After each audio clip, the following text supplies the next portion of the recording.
Upendra Kushwaha RLJD के राष्ट्रीय अध्यक्ष हमारे साथ इस वक्त लाइव जुड़ रहे हैं आज तक पर।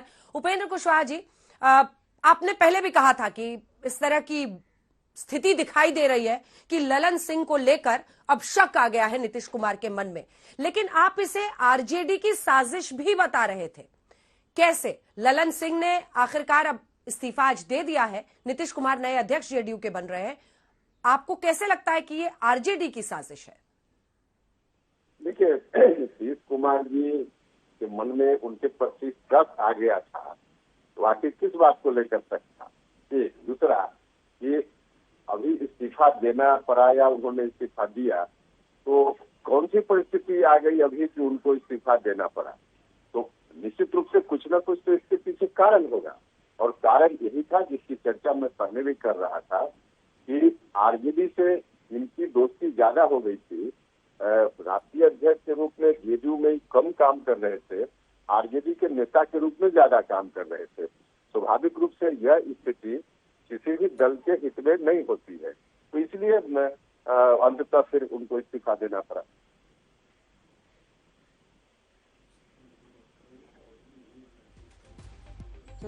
अच्छा उपेंद्र कुशवाहा जी, ये बताइए कि अगर हम परिस्थितियों को देखें, ललन सिंह तो ये कह रहे हैं कि मैं अब चुनावों में बिजी हो जाऊंगा, इसलिए मैं ये सीट छोड़ रहा हूं, और नीतीश कुमार जाहिर तौर पर सबसे बड़े नेता तो है ही जेडीयू के। ऐसा तो है नहीं कि वो ये तय करे कि कौन उम्मीदवार होगा और ललन सिंह उसको पलट सकते थे। ऐसा तो है नहीं कि नीतीश कुमार कहे कि आने वाले वक्त में पार्टी इतनी सीटें देगी कांग्रेस को या इतनी आरजेडी को देगी और ललन सिंह उसको पलट दे। तो कोई ऐसा पावर टसल तो था नहीं। देखिए, बिल्कुल, अब जब एक बार आदमी रास्ते से भटकता है तो स्वाभाविक रूप से कहां तक भटक कर जाएगा उसकी कोई सीमा नहीं होती है। तो ललन सिंह जी अब केयर ऑफ नीतीश कुमार जी नहीं काम कर रहे थे, केयर ऑफ लालू यादव जी काम कर रहे थे। तो स्वाभाविक रूप से क्या क्या परिस्थिति बाद में आ सकती थी, अब उस वक्त कोई परिस्थिति आती तो कंट्रोल करना ही संभव नहीं होता।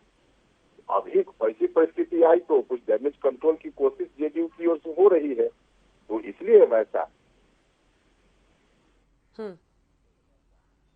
अच्छा, एक आखिरी सवाल है।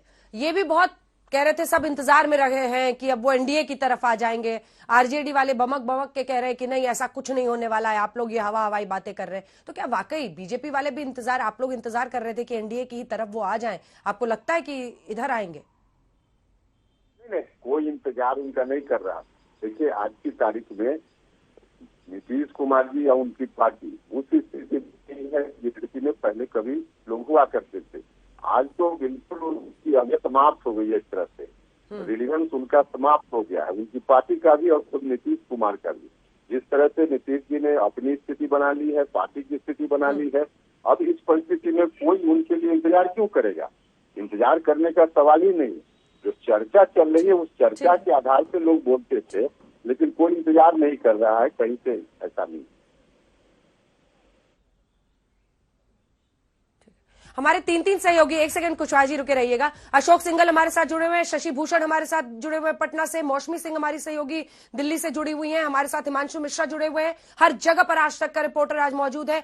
आज तक ने जो खबर 3 दिन पहले आपको बताई थी वो खबर आज सही साबित हुई है, यानी खबरों के मामले में एक बार फिर से भारत में आज तक की सर्वश्रेष्ठता कायम हो रही है। लेकिन कुशवाहा जी, से पहले कि मैं अशोक सिंघल के पास जाऊं, देखिए सवर्ण अध्यक्ष जेडीयू जो कि जातीय जनगणना की बात करती है, जिसमें एक नए तरीके से सोशल इंजीनियरिंग महादलित का करके नीतीश कुमार आगे बढ़े, उसमें एक सवर्ण अध्यक्ष थे ललन सिंह। आपको लगता है कि इसके साथ एक जातीय संकेत भी वो दे रहे हैं अगर ललन सिंह को बाहर का रास्ता दिखा रहे हैं? छोटा सा 2 लाइन का जवाब। नहीं, ऐसा नहीं है। देखिए, हमको नहीं लगता है कि कोई उस कारण से इनको हटना पड़ा या इनको हटाया गया, ऐसा नहीं है। कारण वही है आरजेडी से उनकी नजदीकी का होना, और कोई दूसरा कारण नहीं। अब इसमें जो एक बात और कही जा रही है कि चुनाव लड़ना है इनको, इसलिए राष्ट्रीय अध्यक्ष पद पर इनको रहना ठीक नहीं था, समय चुनाव क्षेत्र में ज्यादा देना होता। अभी तो हंसने वाली बात हुई ना, कोई सुनेगा तो हंसेगा। कई पार्टी है देश में जिसके राष्ट्रीय अध्यक्ष चुनाव लड़ते हैं, और इस पार्टी में भी, जेडीयू में भी राष्ट्रीय अध्यक्ष पहले लोग रहे हैं और चुनाव लड़ते रहे हैं। राष्ट्रीय अध्यक्ष बनकर के कोई चुनाव क्षेत्र छोड़कर विदेश में जाकर काम तो करना नहीं होता है, इसलिए चुनाव क्षेत्र से चुनाव लड़ने से इसका कोई संबंध नहीं था।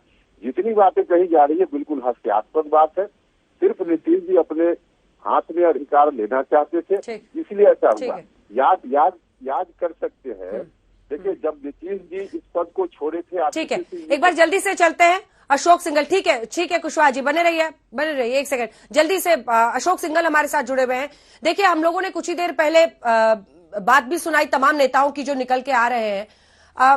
अशोक, क्या समझ में आ रहा है? क्योंकि ये तो आपने कुशवाहा साहब को भी सुना, कह रहे कि हास्यास्पद है कि लोकसभा चुनाव की व्यस्तता की वजह से मैं अध्यक्ष पद छोड़ रहा हूं। असल का मामला पता चल रहा है क्या वाकई आरजेडी के करीबी होने की वजह से ललन सिंह को बाहर का रास्ता दिखाया गया है? बिल्कुल अंजना, ये बात हजम नहीं हो रही कि चुनाव लड़ने की वजह से वो अध्यक्ष पद छोड़ रहे हैं। बहुत सारे सवाल हैं। कुछ नेताओं ने ये कहा कि ललन सिंह के को साथ लेकर के चलना बहुत मुश्किल था। 2024 के चुनाव, उसके बाद विधानसभा के चुनाव बिहार के, ऐसी स्थिति में नीतीश कुमार के लीडरशिप में हमको आगे बढ़ना चाहिए। बहुत सारे फैसले होने 2024 को लेके, सीट शेयरिंग का मामला है, गठबंधन को लेके है, और फिर उसका विधानसभा चुनाव का है। इस वक्त एम ए फातमी जी हमारे साथ मौजूद है, सीनियर लीडर है, केंद्र में मंत्री भी रहे हैं, जनरल सेक्रेटरी जी है। फातमी साहब, क्या ये बात आपको भी हजम हो रही है? आप लोग तो सच्चाई जानते हैं कि मैं चुनाव लड़ना चाहता हूं, लोकसभा का ऑलरेडी सांसद भी हैं, कई बार सांसद रहे, इसलिए अध्यक्ष पद छोड़ दिया। इसलिए असली वजह क्या है? असली वजह सिर्फ और सिर्फ उनको मुंगेर का चुनाव लड़ना है, और 6 महीने से वो चाह रहे थे कि वो नीतीश जी खुद अपने हाथ में बागडोर ले लें। रोक रही हूँ अशोक, एक सेकंड रोक रही हूँ। कैबिनेट मंत्री हैं, वित्त विभाग उनके पास है बिहार सरकार में, विजय चौधरी ताकतवर मंत्री माने जाते हैं, नीतीश के करीबी भी हैं। उनसे बातचीत की हमारे सहयोगी हिमांशु मिश्रा ने, जरा उनसे सुनते हैं कि वो क्या बता रहे हैं इस्तीफे की वजह।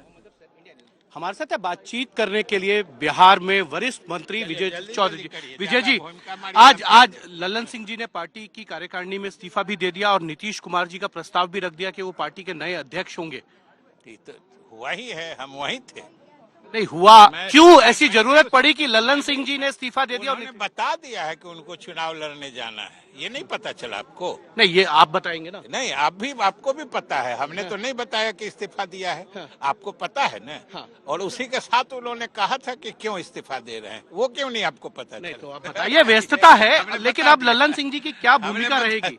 वही भूमिका रहेगी जो वो राष्ट्रीय अध्यक्ष होने के नाते जितनी प्रभावी भूमिका होती थी, आगे आने वाले दिनों में भी उनकी वही भूमिका होगी। नीतीश, ये कहा जा रहा है कि बीजेपी ये कह रही है कि नीतीश कुमार ने ललन सिंह को इसलिए हटा दिया क्योंकि उनकी नजदीकियां जो हैं वो आरजेडी के साथ ज्यादा हो गई थी।